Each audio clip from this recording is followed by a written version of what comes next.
ser en Cristo Jesús. Es un lazo, otra metáfora, ¿no?, entre el fiel y su Salvador, pero un lazo no solamente extrínseco, sino un lazo existencial. Acá tenemos un predicado ya más abstracto, ya más allá de la metáfora literaria, en el orden de la metafísica, pero que lamentablemente está tan pervertido en nuestros días que existencial, muchas veces para muchos de nuestros contemporáneos, es la forma de, con una palabra elegante, no decir nada, ¿no? Entonces, ¿qué es esto? Existencial.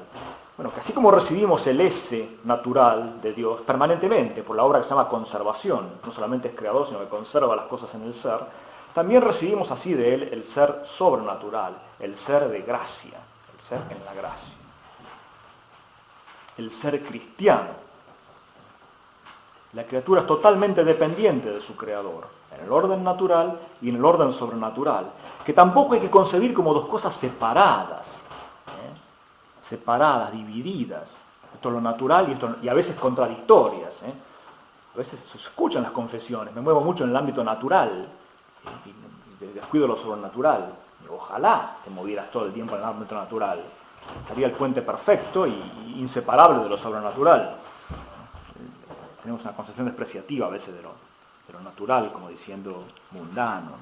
No separar, por favor. Distinguir los órdenes sí. El que no distingue los dos órdenes entra en el modernismo puro. Lo natural deviene sobrenatural solo, por su virtud intrínseca y evolutiva. Terrible, se acabó todo ahí. Ahora vamos a distinguir los órdenes sí, pero tenerlos por separado no. Totalmente unidos y totalmente análogos. Uno asemeja al otro todo el tiempo. Decimos como la lluvia fecunda los campos, ahí también la gracia fecunda el alma. Están totalmente unidos y uno evoca, inmediatamente remite al otro. Es muy patente en los idiomas antiguos. Nefesh significa el hálito, el aliento, y también significa el alma, porque es la respiración, es lo que me hace vivo. Y para ellos era inseparable, no eran dos cosas separadas, cortadas. Spiritus en latín, pneuma en griego, ruach significa también el viento y también el Espíritu Santo, pero totalmente unidos. Entonces no hay que concebirlos como cosas que se oponen, que tenemos que hacer una opción por uno o por otro, como hacen los traductores de algunas Biblias, ¿no? En las primeras ediciones sale el Espíritu de Dios, se cernía sobre las aguas, y en las ediciones más modernas el viento de Dios. Porque no entienden que una cosa evoca inmediatamente la otra. Y para un antiguo era una antinomia absurda, para plantear antinomia entre el viento físico, el viento de la creación, y el Espíritu de Dios. Era una perfecta imagen de la otra, ¿no? Y remitía inmediatamente a la superior, ¿no? Entonces no separar demasiado, tenerlo bien grabado en nuestra alma, en nuestra visión del mundo, cuando contemplamos un paisaje, algo bello, ¿no? Algunos que estamos muy privados del contacto con la naturaleza, realmente no vemos nunca una puesta del sol, es una cosa trágica para el ser humano eso, pésimo, enferma infaliblemente. En cambio el que ve la puesta de sol y dice, esta es la hora de la oración, y no es solamente porque yo, subjetivo, yo sujeto hago oración, hago una práctica, un acto del sujeto, la naturaleza reza. Las aves, el color, el cielo, todo, realmente están alabando a Dios, cada uno a su modo, como dicen los padres en algunas lecturas del oficio divino, ¿no? Extienden sus alas en forma que parece de oración, Máximo de Turín y otro, ¿no? El intelecto moderno capta como metáfora y extrínseco, el intelecto tradicional lo captaba como totalmente unido. Entonces, si aparte damos un paso a la metafísica, como acabo de decir, una noción existencial, en el ser, recibimos el ser natural, recibimos el ser sobrenatural, ya estamos llegando a los puntos más elevados que un intelecto humano puede llegar. Conocer las esencias, conocemos algo, y no mucho, y conocer el ser, de lo cual apenas conocemos del ser participado, cuánto más se nos escapa el ser, el ipsum esse subsistens, ¿no? El ser infinito de Dios, que se identifica con su esencia, ¿no? Estamos recibiendo un ser de Dios. Sin él no existiríamos en el plano natural, Si él retira un momento su causalidad como de creador y de conservador de las cosas, se desvanecen en la nada. En el orden sobrenatural es parecido. Permanentemente nos está haciendo existir. La excesiva separación del orden natural y el sobrenatural, y a veces incluso en forma de antinomia, de contraposición, llevó a mucha gente que yo conozco, lamentablemente, gente amiga, a pasarse al como el espíritu inteligente rechaza esa separación tajante, a pasarse al ámbito del enemigo, ¿no? Perdón por la palabra enemigo, al ámbito del modernismo, a cancelar la distinción entre natural y sobrenatural, ¿no? Se le hace tan odiosa la distinción que la cancelan. Eso lleva a la larga al ateísmo, ¿no? Entonces, ¿qué nos dicen entonces los sabios, los padres de la iglesia y los teólogos sobre este ser? ¿Cómo es que recibimos este ser? ¿Cómo es posible que haya un ser natural y aparte exista este ser sobrenatural, esta nueva creación? Conocemos otras palabras, por ejemplo, deificado, espiritualizado, cristificado. Son palabras tradicionales de la espiritualidad nuestra, ¿no? La cosa se va transfigurando en una forma nueva de ser, una forma ya no solamente natural, sino aparte sobrenatural, elevada. La razón elevada se dice de la teología, ¿no? San Atanasio dice también verbificada, hecha verbo, en Cristo. ¿Qué es propiamente esto? Si leemos a San Pablo, la respuesta quizás más acabada nos la va a decir en relación con el bautismo. En Romanos 6, estamos muertos y resucitados en el bautismo con Cristo, en Cristo.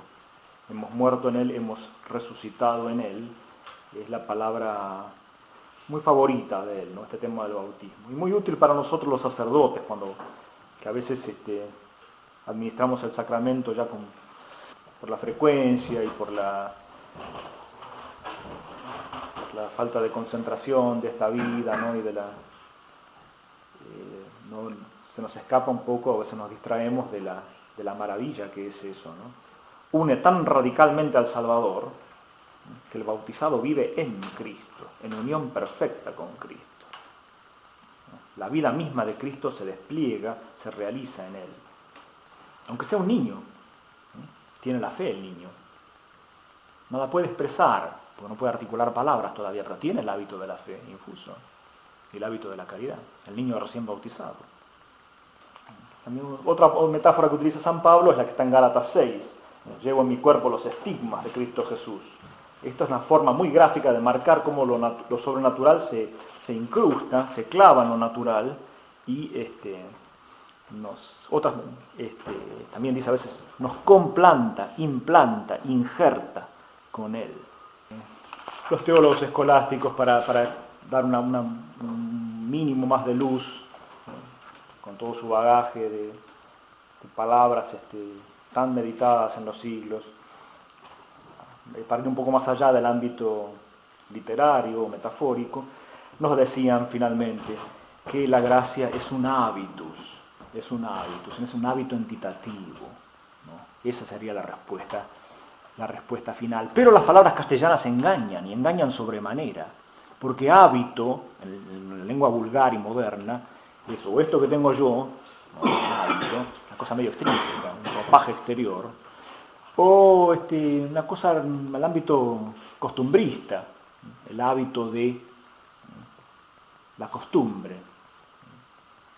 social o la costumbre artística, el hábito de tocar el piano, de escribir a máquina. Entonces la palabra en castellano engaña muchísimo. Hay que volverse al latín, y el latín original. ¿Qué es habitus? Viene de habere, pero no tanto del predicamento tener, el predicamento habitus, los 10 predicamentos, ¿no? Según Aristóteles y de los otros griegos posteriores también, ¿no? Yo tengo algo. El tener, en este sentido de hábitus, es exterior. Yo tengo una finca, yo tengo un campo, yo tengo ganado. Ese hábitus, la sustancia, se relaciona con las cosas que posee por este predicamento. Pero no me refiero a eso, sino a otro hábitus, que es una clase de cualidad. La cualidad, que es otro predicamento mucho más importante que el hábitus, tiene, dentro de su abanico múltiple de las formas de cualidad, tiene también el hábito cualitativo, ¿no? La hexis, se dice en griego, habitus en latín. No tanto tener algo fuera, sino se avere, tenerse en sí mismo, armónicamente constituido, bien distribuido, intrínsecamente, se avere in se ipso. Así decían estos sabios de la tradición escolástica. Tenerse, se avere, disponerse.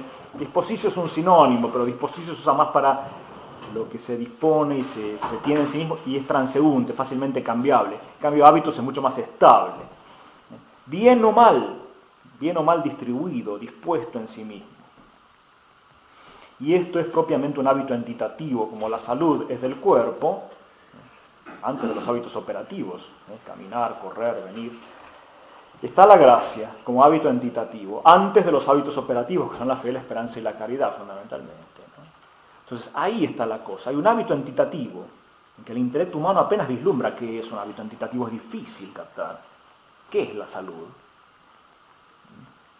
Es más fácil los hábitos operativos, que es caminar, que es moverse, que es nutrirse, que es la fe, que es la caridad. Pero ¿qué es la fuente de todo? Está medio más allá de lo que apenas llegamos nosotros. Y ahí tenemos entonces este misterioso hábito, que es una forma de la cualidad. Qualitas.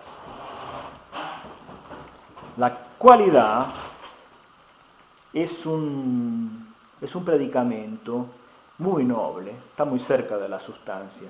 Es un in esse, está en la sustancia, no es sustancia, no subsiste solo, pero afecta, se predica, en términos más lógicos, se predica de la sustancia en sentido absoluto, no como la relación, ¿no? Que se predica en sentido relativo, es otro predicamento, ¿no? Y aparte de predicarse en sentido absoluto, se dice que Juan es bueno, la cualidad se predica en forma absoluta de Juan, sigue a la forma, no a la materia. La que sigue a la materia es la cantidad. La cualidad, calidad se podría decir de otra forma de derivación castellana, sigue a la forma, y ahí estamos llegando al corazón de la cosa, al último mensaje que quiero transmitir, ¿no? Es forma, en lenguaje moderno sería alma, principio de identidad, principio de ser. Sigue a la forma y está muy cerca de nuestra forma, que es propiamente la forma sustancial, el alma intelectual inmortal. Está muy cerca y le da un nuevo ser. En latín se podría decir habitus, en castellano sonaría medio mal, hábito. En latín se podría decir accidente, pero en castellano suena muy mal accidente. La gracia es un accidente, que adviene a nosotros como accidente y es medio, no tiene el peso de la sustancia, es un accidente, sustancia y accidente, como un ser menor, ¿no? Así se enseña muchas veces a la gente joven. La gracia es un accidente, tiene un ser menor. Lo que pasa es que como es un accidente sobrenatural, transfigura y tiene más importancia que la sustancia natural. Pero eso es medio pobre, está medio mal dicho eso. Accidente en latín significa accadere, estar junto a. No significa un accidente en el sentido de algo no querido, violento y normalmente destructivo, que es el lenguaje vulgar de ahora. No es eso, es todo lo contrario. Accadere es algo que está junto a la sustancia. La sustancia tiene esse, el otro tiene in esse. De forma muy análoga, existen ambos, uno en el otro. Pero no, de ningún modo es una cosa despreciable, menor o inferior. Por ser accidente, hay que decir accidente en el sentido latino. Por ser habitus, hay que decir habitus en el sentido latino. Se avere, es la belleza, la armonía de la cosa. La cosa queda, la sustancia, el ser humano, queda como transfigurada y elevada al orden sobrenatural.